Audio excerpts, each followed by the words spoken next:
Sekitar 20 tahun silam, di sebuah kota pesisir di Jawa Tengah. Hari-hari Mas Diman berjalan pelan seperti sepeda tuanya yang tak lagi mulus. Usianya saat itu 35 tahun, bukan anak muda, belum pula tua. Namun 2 tahun keterpurukan telah menggerus rasa percaya diri yang dulu mengisi langkahnya. Ia bukan orang berkecukupan sejak kecil. Hidup pas-pasan baginya bukan hal baru. Yang terasa berat adalah jeda panjang tanpa kepastian. Kerja tetap yang pernah membuat dapurnya mengepul tiba-tiba hilang. Usaha kecil-kecilan yang dulu pernah mengangkat kepala, sekarang hanya tinggal kenangan yang pahit. Sejak itu ia menerima pekerjaan serabutan apa saja, asal ada upah dan harapan. Ia tinggal di rumah sederhana yang dindingnya sebagian besar dari papan. Di pojok kamar tergantung sebuah kantong kain berisi peralatan kerja. Sabit dengan mata pisau kuning kecoklatan, arit kecil untuk menjangkau sela-sela rapat, dan sarung tangan kain yang sudah bolong di beberapa jari. Di rak bawah, sepasang sandal jepit yang solnya menipis menunggu dipakai. Di dapur, istrinya menyiapkan bekal yang sederhana. Nasi kepal dingin dengan taburan garam dan sedikit sambal, kadang ditemani sepotong tempe goreng bila ada. Pada suatu siang, seorang kenalan yang biasa dipanggil Pak Haji menyampaikan kabar tentang pekerjaan borongan. Dikatakan bahwa ada sebuah kebun yang sudah lama ditinggal dan perlu dibersihkan. Kebun itu bukan kebun kecil, luasnya kurang lebih 6.000 meter persegi, letaknya di tanah datar yang terbuka, tidak jauh dari garis pantai. Menurut cerita kenalan itu, kebun tersebut penuh pohon buah, kelapa berdiri di titik-titik tepiannya, mangga yang rimbun menutup sebagian langit, apel yang kadang jatuh membusuk di tanah, pohon nangka yang mengeluarkan getah pekat jika tergores, sampai rumpun pisang yang tumbuh sembarang. Kabar ini membuat Mas Diman ragu sekaligus tertarik.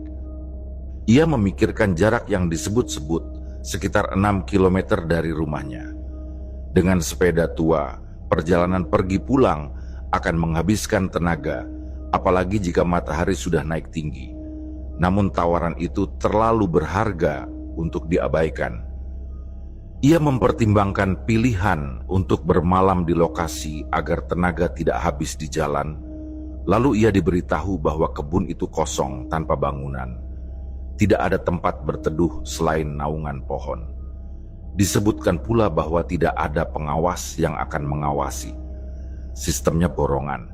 Yang penting hasil akhir bersih, semak dan rumput liar disingkirkan. Pohon-pohon besar yang sudah ada dipertahankan. Sebelum membuat keputusan, ia ikut meninjau lokasi. Mereka berangkat menjelang siang ketika aspal mulai melepaskan panas dari permukaan. Saat mendekati kebun, udara berubah. Semilir angin membawa bau asin samar, dan di sela tiupan itu tercium pula wangi manis yang anyir dari buah-buah yang membusuk. Batas kebun ditandai patok-patok kayu kusam. Dari salah satu patok, mata Mas Diman menempuh hamparan yang nyaris tanpa jeda. Gelombang ilalang setinggi pinggang yang bergerak lembut saat angin melintas, daun-daun mangga yang menggantung seperti tirai gelap, dan beberapa pohon kelapa yang melemparkan bayangan panjang ke tanah retak. Ia memperkirakan ukuran kerja secara kasar.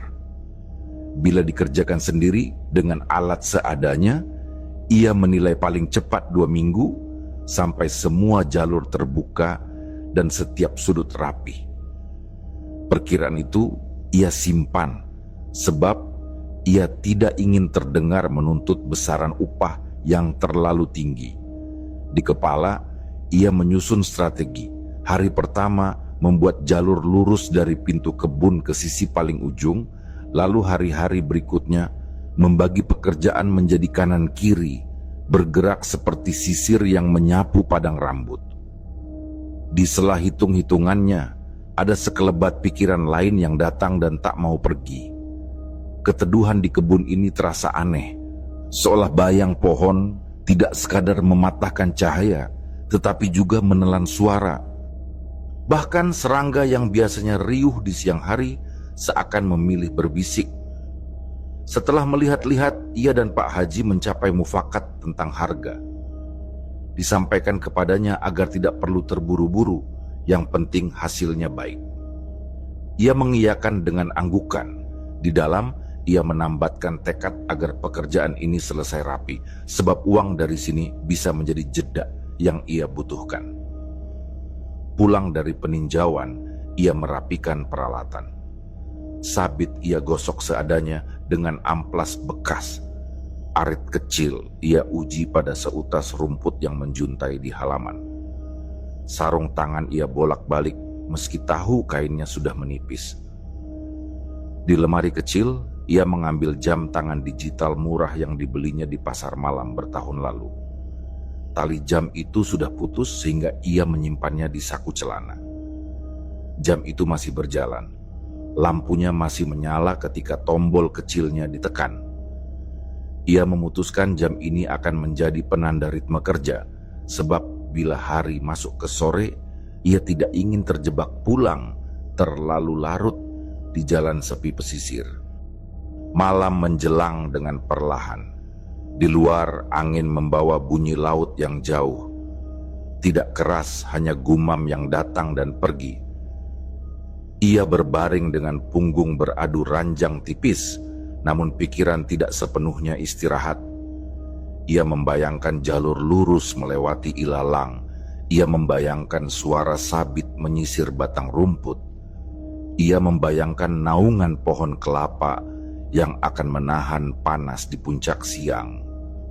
Satu bayangan melekat lebih lama, sebatang pohon, nangka besar yang tadi ia lihat dekat tengah kebun, dengan kulit batang yang kasar dan getah yang mudah menetes. Entah kenapa, ia merasa pohon itu akan menjadi tempat berpaut pandang sewaktu penat. Esok harinya di waktu subuh, udara di kampung Mas Diman seperti lembar kain tipis yang dingin dan lembab menempel di kulit. Langit masih gelap kebiruan, tetapi garis pucat di ufuk timur sudah mulai merayap, mengisyaratkan datangnya pagi. Mas Diman bangun sebelum ayam-ayam jantan menuntaskan kokoknya. Di luar, bunyi langkah-langkah tetangga yang menuju surau terdengar samar di antara gemerisik daun pisang yang terguncang angin dini hari. Ia mencuci muka di sumur belakang rumah. Airnya dingin, menusuk sampai ke tulang pipi, membuat matanya benar-benar terbuka.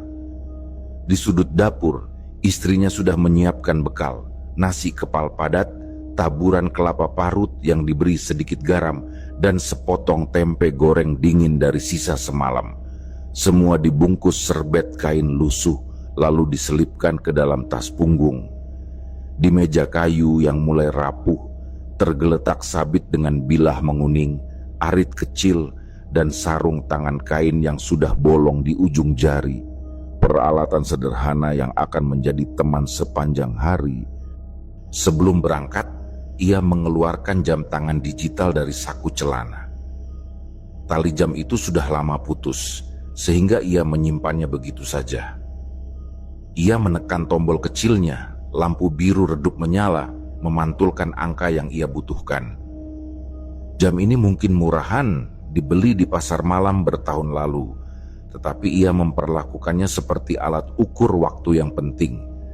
Ia ingin tahu kapan harus istirahat, kapan harus pulang, dan kapan sebaiknya berhenti agar tidak terjebak di jalan saat malam turun. Sekitar pukul 7 lewat sedikit, ia mulai mengayuh sepeda keluar dari gang rumah. Rantai sepeda berdecit pelan, bunyi besi yang sudah jarang diberi minyak. Jalanan kampung masih basah oleh embun. Beberapa anak berseragam putih merah berjalan beriringan menuju sekolah, membawa tas yang tampak lebih besar dari tubuh mereka. Bau kopi hitam mengepul dari warung di tepi jalan, bercampur dengan aroma kayu bakar dari dapur-dapur rumah panggung. Angin pagi mula-mula sejuk, tetapi semakin jauh ia kayuh, semakin terasa garam tipis yang dibawanya dari arah laut. Matahari mulai menanjak, memantulkan kilau kuning di pucuk-pucuk pohon kelapa yang berbaris di kejauhan, penanda bahwa kebun itu sudah dekat. Begitu sampai di lokasi, ia memarkir sepedanya di bawah pohon kelapa di sisi dalam kebun. Tanah di bawahnya basah oleh embun pagi, membuat langkahnya licin. Daun kelapa bergesek, mengeluarkan bunyi serak panjang yang seperti bisikan. Kebun itu sunyi, meski terdengar suara laut yang jauh, samar seperti gumaman. Ia memulai dari titik depan, di jalur yang ia rencanakan kemarin. Sabit pertama kali diayunkan, memotong batang ilalang setinggi pinggang. Suara yang tajam terdengar setiap bilah besi bertemu batang hijau, diikuti aroma segar daun yang baru terbelah. Kadang ia harus membungkuk, menebas semak rendah yang tumbuh rapat di tanah, lalu berdiri lagi untuk memotong ranting yang menghalangi. Keringat mulai mengalir di pelipisnya, meski matahari belum sepenuhnya terik di bawah naungan pohon. Ritme kerjanya teratur, sesekali ia berhenti untuk mengumpulkan potongan rumput dan menumpuknya di tepi jalur. Setiap kali angin bertiup, ia merasakan hawa laut yang sejuk menyelinap masuk, membawa aroma asin yang menempel sebentar lalu hilang. Di sela-sela suara sabit, ia bisa mendengar bunyi mangga matang jatuh dari pohon di kejauhan. Menjelang pukul 10, jalur utama sudah terbuka hingga hampir setengah kebun. Ia berhenti, menyeka keringat dengan kain lap, lalu mengeluarkan kue lapis pandan dari tasnya. Warna hijau dan putihnya kontras dengan tanah coklat di sekitarnya. Ia duduk di akar pohon nangka besar yang kulit batangnya kasar, mengamati sekeliling sambil mengunyah. Di kiri jalur, rumpun pisang tampak lebih rapat daripada yang ia ingat kemarin, seperti ada daun baru yang tumbuh semalaman. Di kanan, batang nangka itu menjulang, getahnya membentuk tetesan bening yang mengeras di permukaan kulit pohon. Ketika ia memandang ke arah belakang kebun, matanya menangkap gerakan samar di antara dedaunan. Sekilas ia mengira itu hanya ilalang yang bergoyang karena angin. Namun hawa di tengkuknya berubah dingin, membuatnya menoleh lebih serius. Tak ada apa-apa selain bayangan pohon yang bergoyang. Ia kembali bekerja. Ayunan sabit terasa sedikit lebih berat, mungkin karena tangan mulai lelah. Ia mengatur napas, menurunkan tempo, memastikan setiap tebasan mengenai sasaran dengan tepat. Rumput dan semak yang terpotong ia kumpulkan dalam gundukan kecil di beberapa titik. Tanah mulai terbuka, menampakkan permukaan yang retak-retak di bawah lapisan hijau. Sekitar pukul 12 kurang sedikit, ia memutuskan berhenti. Jam digital di sakunya menunjukkan waktu zuhur hampir tiba. Ia menaruh sabit di dekat batang nangka, lalu berjalan keluar kebun menuju musola yang ia lihat kemarin. Bangunannya kecil, setengah tembok, setengah anyaman bambu. Lantainya dari semen dingin, dan di sudutnya ada kendi tanah liat di atas bangku kayu kecil.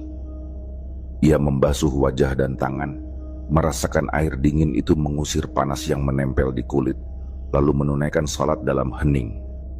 Beberapa warga yang lewat menatapnya, menanyakan singkat tujuannya. Ia menjawab seperlunya, mengatakan bahwa ia diminta membersihkan kebun. Mereka mengangguk dan percakapan berhenti di situ. Meski begitu, Ia merasa tatapan mereka bertahan sedikit lebih lama dari yang perlu. Kembali ke kebun, ia melanjutkan pekerjaannya. Sisa siang digunakan untuk merapikan jalur utama, menghaluskan tepi, dan mulai sedikit merambah bagian kanan jalur. Matahari perlahan miring ke barat, membuat bayangan pepohonan memanjang seperti jari-jari yang merayap. Beberapa kali ia mendengar bunyi yang ia tak kenal, bukan burung, bukan serangga, tapi samar dan cepat hilang. Pukul 5 sore, ia memutuskan pekerjaan hari itu selesai. Jalur utama kini terbuka dari depan hingga ke batas belakang kebun. Garis lurus yang membelah lahan menjadi dua bagian yang hampir simetris. Ia berdiri di ujung jalur, memandangi hasilnya. Angin sore melewati telinga, membawa bunyi samar yang membuatnya ingin menoleh. Namun ia memilih tidak melakukannya. Ia mengemasi peralatan, menaruh sabit dan arit di keranjang sepeda, lalu keluar dari kebun. Jalan pulang ditempuh dengan kayuhan stabil, tetapi pikirannya tertinggal di kebun. Ada kepuasan, tetapi juga rasa yang belum ia beri nama. Campuran penasaran, waspada, dan sedikit curiga. Hari kedua pekerjaan datang bersama cahaya pagi yang lebih tajam daripada kemarin.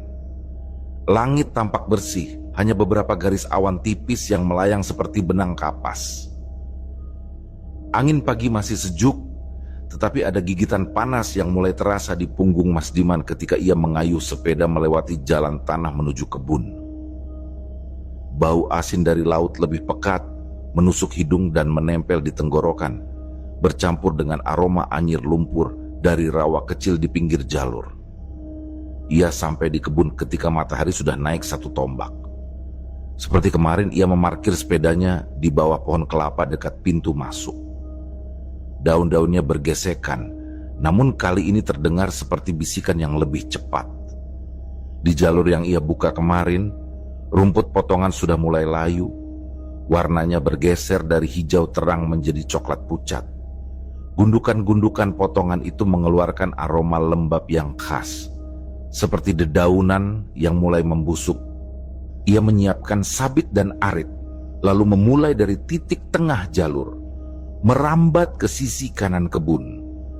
Ayunan pertama memotong batang ilalang setinggi pinggang.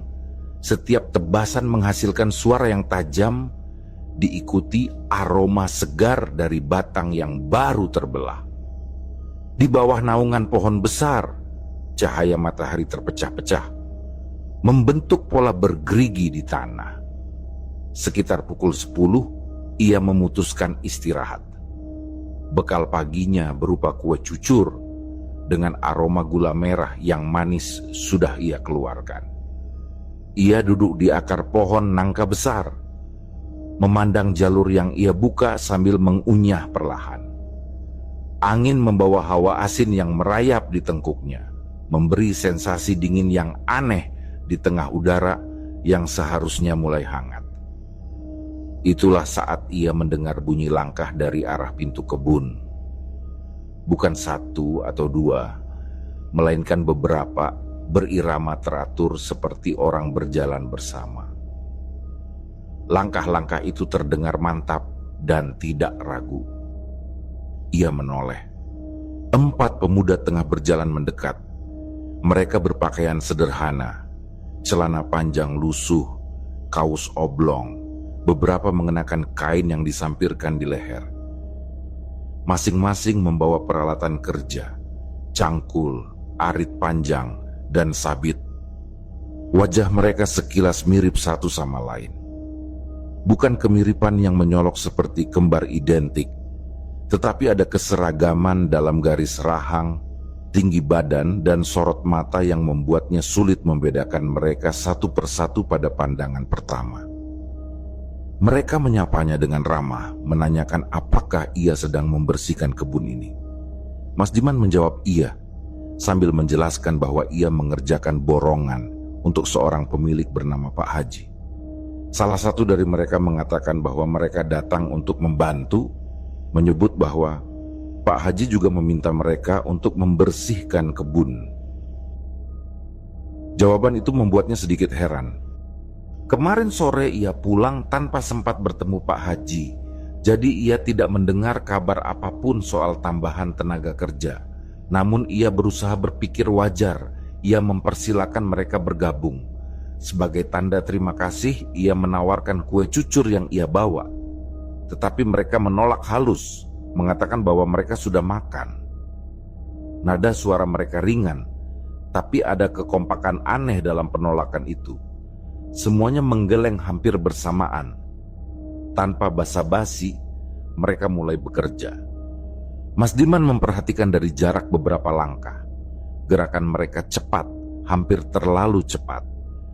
Satu ayunan arit panjang mampu membersihkan rentang hampir 2 meter rumput tebal, sementara yang lain mencabut akar-akar liar dengan sekali tarik tanpa terlihat kesulitan. Rumput yang dicabut tidak putus di tengah, melainkan keluar bersama akar dan tanahnya, lalu dilempar ke tepi jalur dalam satu gerakan bersih. Suara tebasan, cabikan akar, dan tumpukan rumput yang berpindah berpadu menjadi irama kerja yang teratur. Tidak ada obrolan di antara mereka, hanya sesekali terdengar tawa pendek yang datang dari entah siapa, lalu hilang begitu saja. Mas Diman mencoba menghitung dalam hati. Area yang sedang mereka kerjakan biasanya akan memakan waktu 4 hari jika ia mengerjakannya sendiri. Namun 4 pemuda itu hanya memerlukan waktu sekitar 15 menit untuk membersihkan satu petak besar di bagian belakang kebun. Saat mereka selesai dengan satu bagian, mereka kembali mendekatinya. Salah satu berkata bahwa itu baru sebagian kecil dan nanti mereka akan kembali membantu. Mas Diman mengangguk, meski pikirannya masih sibuk memproses kecepatan kerja mereka. Ia sempat melirik ke arah tumpukan potongan rumput yang mereka hasilkan. Ada 4 gundukan, ukurannya hampir sama besar, seolah setiap orang mendapatkan jatah yang sama persis. Mereka lalu pergi meninggalkan kebun lewat jalur depan. Langkah-langkah mereka terdengar sebentar, lalu hilang di balik patok batas. Sunyi kembali turun. Ia melanjutkan pekerjaannya sendiri. Namun setiap kali sabitnya bergerak, bayangan 4 sosok itu selalu muncul di pikirannya. Ia teringat cara mereka menolak makanan, cara mereka bekerja tanpa jeda, dan ekspresi wajah mereka yang sulit dibaca. Sorot mata mereka bukannya dingin, tapi juga tidak hangat. Sore itu menjelang pukul 5, ketika ia mulai berkemas untuk pulang, bunyi langkah itu terdengar lagi. 4 pemuda itu kembali muncul dari arah pintu kebun. Kali ini, udara di sekitarnya terasa berbeda. Angin sore yang biasanya membawa aroma asin kini diiringi hawa dingin yang merayap cepat di kulit. Mereka mengatakan bahwa mereka ingin membantu lagi malam nanti setelah maghrib supaya pekerjaannya cepat selesai. Mas Diman sempat menimbang, merasa aneh karena jarang ada orang mau membersihkan kebun di malam hari. Namun mereka meyakinkannya bahwa itu akan membuat pekerjaannya lebih ringan. Mas Diman tidak ingin terlihat menolak, apalagi setelah melihat kecepatan kerja mereka siang tadi. Ia mengangguk singkat, setuju untuk kembali ke kebun setelah maghrib. Ia menaruh sabit di tempat aman, lalu berjalan menuju musola kecil di tepi jalan. Bangunannya sederhana, berdinding setengah tembok dan setengah anyaman bambu. Lampu neon putih yang menggantung di langit-langit memancarkan cahaya pucat. Aroma karpet tua yang lembab tercium saat ia masuk. Ia berwudu, merasakan dingin air merambat dari kulit ke tulang, lalu menunaikan sholat maghrib. Usai sholat, ia meminta izin kepada penjaga musola untuk mandi sekadarnya. Air dari bak mandi jatuh dalam guyuran yang membasuh keringat dan debu kebun. Ia tidak membawa sabun. tapi cukup baginya merasakan segarnya air yang menggantikan rasa lengket di kulit. Ia mengganti baju dengan kaos tipis yang lebih kering, lalu kembali menuju kebun. Malam sudah sepenuhnya turun ketika ia tiba di pintu kebun. Gelap menelan hampir seluruh lahan, kecuali titik-titik cahaya oranye yang berkelip dari 3 api unggun. 1 dekat pintu masuk, 1 di tengah jalur utama, dan 1 lagi jauh di ujung belakang kebun. Nyala api menari, melemparkan bayangan bergerigi ke tanah dan batang-batang pohon. Sesekali, letupan kecil terdengar ketika potongan kayu basah dimakan api. Bau asap kayu bercampur dengan aroma getah segar dari ranting pohon yang baru dipotong. Asap itu merambat pelan di udara malam, menyelinap di sela-sela batang kelapa dan mangga, lalu hilang dalam dingin yang pekat.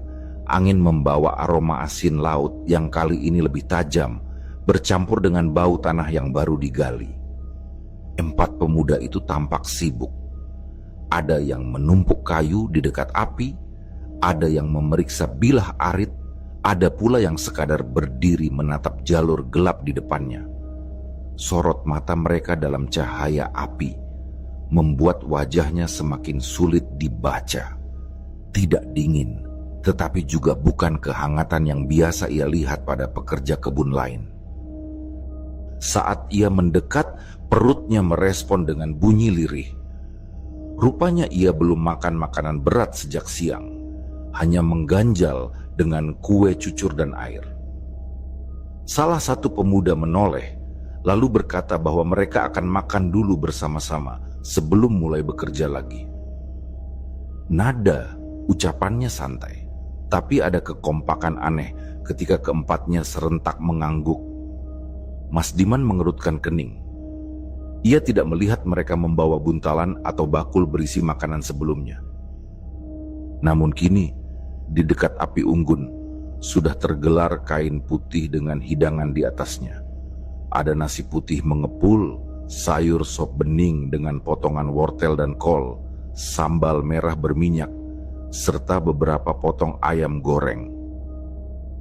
Ia bertanya dalam hati, kapan mereka sempat menyiapkan ini semua. Tidak ada tanda-tanda mereka memasak di sekitar api, dan waktu sejak pertemuan tadi sore terlalu singkat. Namun, rasa lapar yang nyata membuatnya mengabaikan pertanyaan itu. Ia duduk di tepi kain, menerima piring yang disodorkan.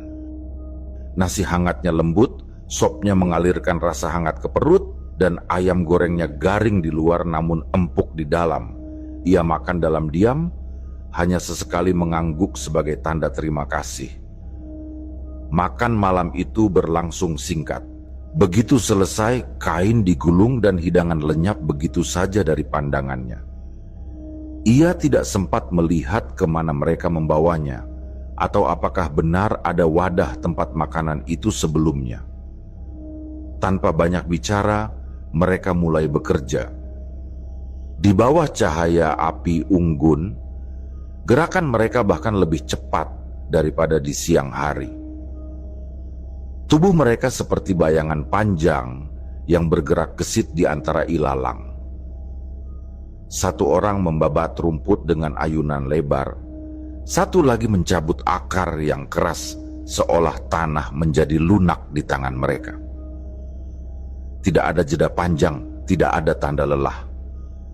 Sesekali, pemandangan yang ia lihat terasa seperti pertunjukan aneh. Seorang pemuda memegang tongkat yang ujungnya menyala, memutarnya di udara seperti pemain sirkus. Lidah api membentuk lingkaran oranye yang bergerak cepat, meninggalkan jejak cahaya di mata. Yang lain melompat tinggi, melakukan salto di tempat tanpa landasan, mendarat mulus di tanah tanpa suara berat. Tawa mereka terdengar ringan, tetapi dalam nada itu ada sesuatu yang sulit dijelaskan.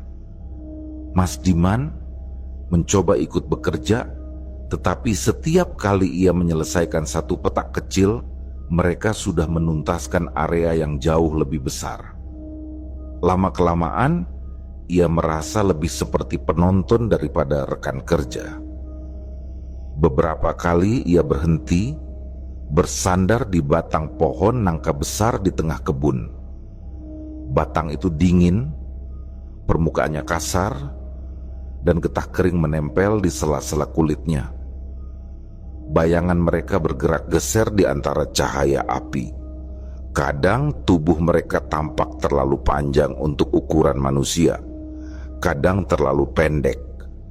Ia menghibur diri dengan pikiran bahwa itu hanya efek cahaya yang memantul di batang pohon. Namun hawa di sekitarnya semakin terasa asing. Angin malam yang biasanya sejuk kini menusuk hingga tulang, membawa aroma asin yang semakin kuat, seakan-akan laut sedang merayap masuk bersama mereka. Sekitar pukul 11 malam, salah satu pemuda menghampiri dan mengajak makan lagi. Mas Diman ragu, tetapi rasa lapar kembali muncul. Tanpa ia sadari prosesnya, kain putih itu kembali tergelar di dekat api unggun, menyajikan hidangan yang sama seperti sebelumnya. Sopnya masih mengepul, ayamnya masih panas, seolah baru saja diangkat dari wajan. Tidak ada bekas panci atau peralatan memasak di sekitar mereka. Ia makan dengan hati-hati, mencoba menepis pikiran bahwa semua ini tidak masuk akal. Setelah selesai, ia kembali bersandar di batang pohon nangka. Hangat makanan membuat kantuk merayap cepat. Suara tebasan arit, letupan kecil api, dan tawa jauh terdengar seperti nyanyian yang menenangkan sekaligus mengganggu. Kelopak matanya berat. Ia mencoba bertahan, tetapi gelap mulai merayap dari sudut pandangannya. Sebelum kesadarannya hilang, ia sempat melihat sekali lagi bagaimana mereka bergerak di antara api. Cepat, senyap, dan tanpa tanda lelah. Bayangan mereka di tanah memanjang dan memendek, tak pernah sama setiap kali nyala api bergoyang. Sebagian dirinya ingin bangun dan memastikan apa yang ia lihat, tetapi bagian lain membiarkannya tenggelam dalam kantuk, dan malam pun menelannya. Tidur Mas Diman malam itu terasa seperti perjalanan yang bolak-balik antara mimpi dan setengah sadar. Meskipun tubuhnya lelah akibat bekerja seharian, pikirannya terus dihantui oleh pemandangan aneh yang ia saksikan sebelumnya. Gerakan 4 pemuda itu yang terlalu cepat, makanan yang muncul begitu saja, serta bayangan api yang menari-nari di luar logika. Dalam mimpinya, ia seolah melihat kilatan cahaya berwarna kebiruan yang memantul di permukaan air, suara tawa yang bergema namun tidak berasal dari satu arah, serta wajah-wajah samar yang terus berubah bentuk, kadang seperti manusia, kadang seperti sesuatu yang berasal dari dunia lain. Di tengah mimpi itu, tubuhnya tersentak. Ia terbangun tanpa tahu jam berapa waktu sebenarnya. Api unggun di dekatnya telah mengecil, menyisakan bara merah yang bernafas pelan di antara abu kelabu. Udara malam yang sebelumnya sejuk kini menusuk seperti jarum es, membuat kulit lengannya terasa merinding. Suara deburan ombak terdengar jauh lebih jelas daripada biasanya, seolah jarak antara kebun ini dan pantai menyusut hanya dalam hitungan langkah.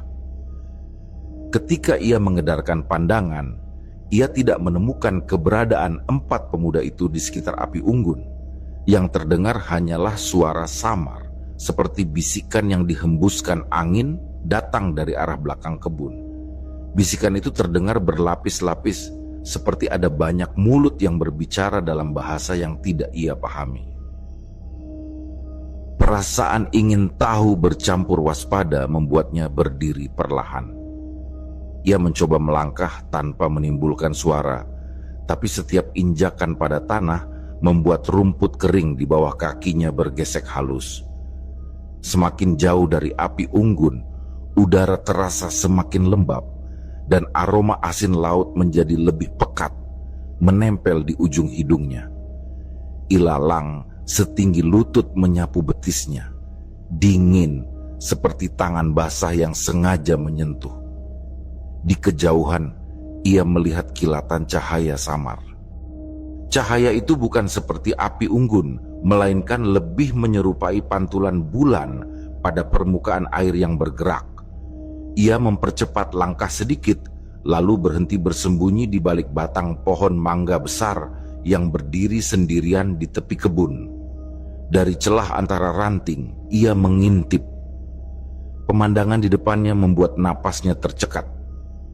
4 pemuda itu duduk melingkar, bukan di atas tanah kebun yang keras, melainkan di atas hamparan pasir basah yang seolah tiba-tiba muncul di tempat itu. Di tengah lingkaran mereka terdapat genangan air, berdiameter sekitar 1 meter, beriak pelan tanpa ada angin yang meniup.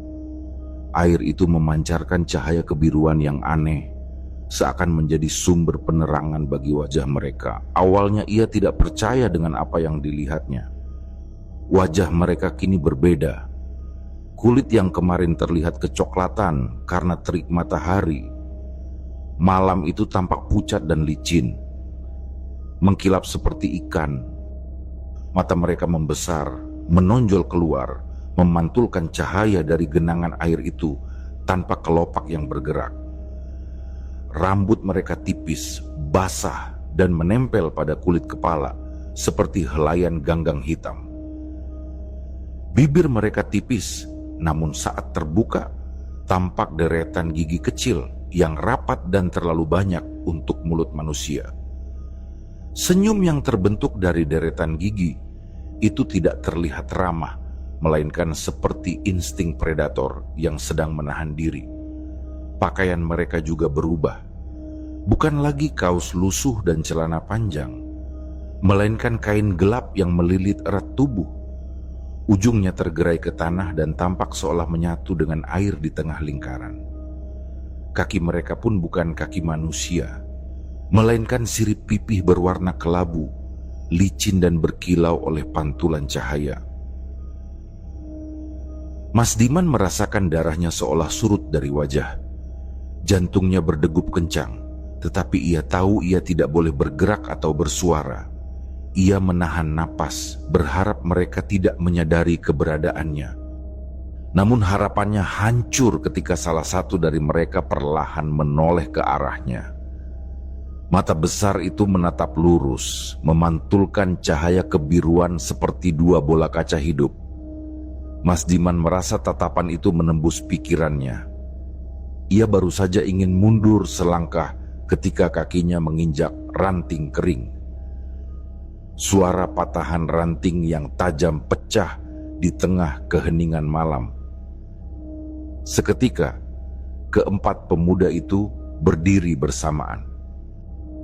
Gerakan mereka tidak seperti manusia yang berjalan, melainkan seperti tubuh yang meluncur di atas permukaan, tidak mengangkat kaki, hanya bergeser mendekat dengan cepat. Dalam hitungan detik, mereka sudah berdiri di hadapannya. Aroma amis laut menyeruak, menusuk hidungnya begitu kuat hingga membuat perutnya terasa mual. Pemuda yang berdiri paling depan, yang tampaknya menjadi pemimpin, menatapnya tanpa berkedip. Suara yang terdengar bukan seperti ucapan biasa, melainkan gema berat yang seolah bergema di dalam kepala Mas Diman sendiri. Mereka menyatakan bahwa mereka mengetahui ia telah melihat sesuatu yang seharusnya tidak ia lihat. Pemimpin itu memperingatkannya agar tidak pernah menceritakan kejadian malam ini kepada siapapun, termasuk kepada Pak Haji yang memberi Mas Diman pekerjaan. Mas Diman hanya mampu mengangguk pelan karena tenggorokannya terasa terkunci dan suaranya seolah membeku.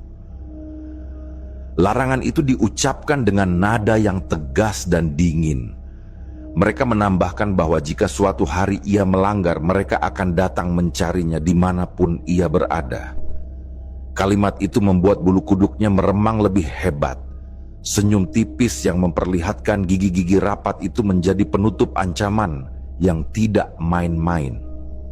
Setelah itu, keempatnya mundur perlahan. Tubuh mereka mulai memudar di tengah kegelapan. Genangan air kebiruan di tanah perlahan hilang.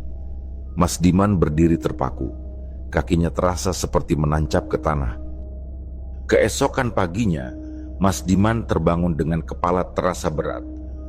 Cahaya matahari yang menyelinap melalui sela-sela daun kelapa seharusnya terasa hangat. Tetapi baginya, sinar itu justru menimbulkan rasa asing.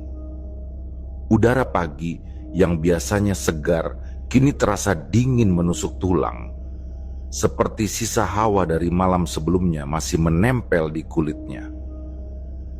Ia sempat mengusap wajahnya, namun rasa dingin itu tidak mau pergi.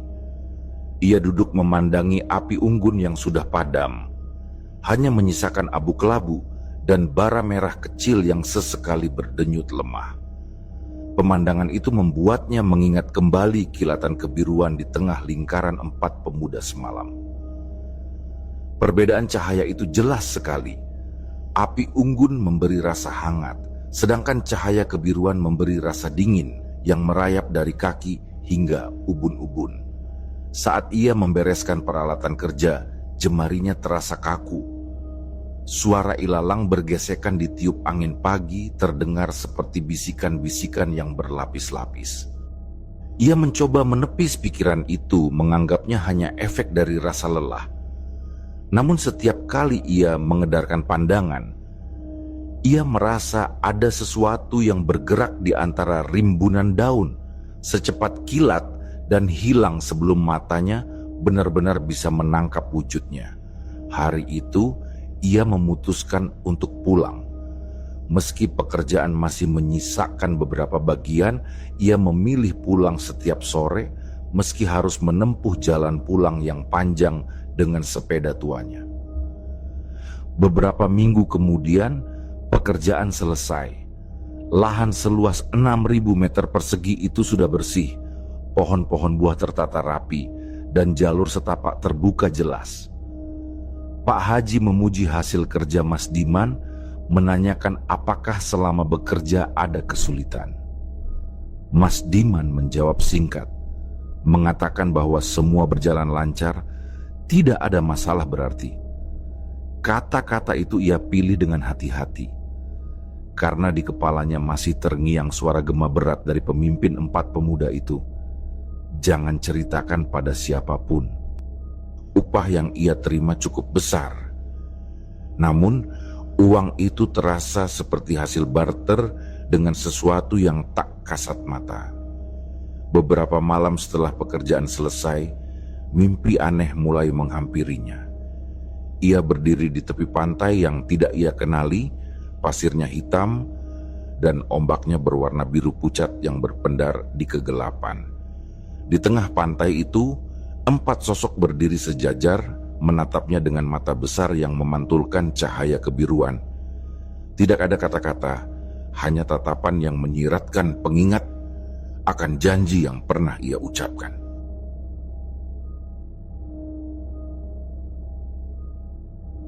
Demikianlah kisah yang kami bawakan ini. Semoga kisah ini dapat menghibur teman-teman semua dan diharapkan cerita ini bisa bermanfaat. Baiklah. Terima kasih untuk teman-teman yang telah mendengarkan cerita ini dan juga yang telah mendukung channel ini. Semoga kebaikan yang dilakukan teman-teman dibalas oleh Allah Subhanahu wa Ta'ala dengan hal-hal yang lebih baik dan lebih bermanfaat dalam kehidupan. Saya mohon maaf apabila ada kesalahan dalam perkataan ataupun pengucapan dalam menceritakan kisah ini. Sampai jumpa lagi di kisah kami berikutnya. Semoga sehat dan sukses selalu untuk kita semua.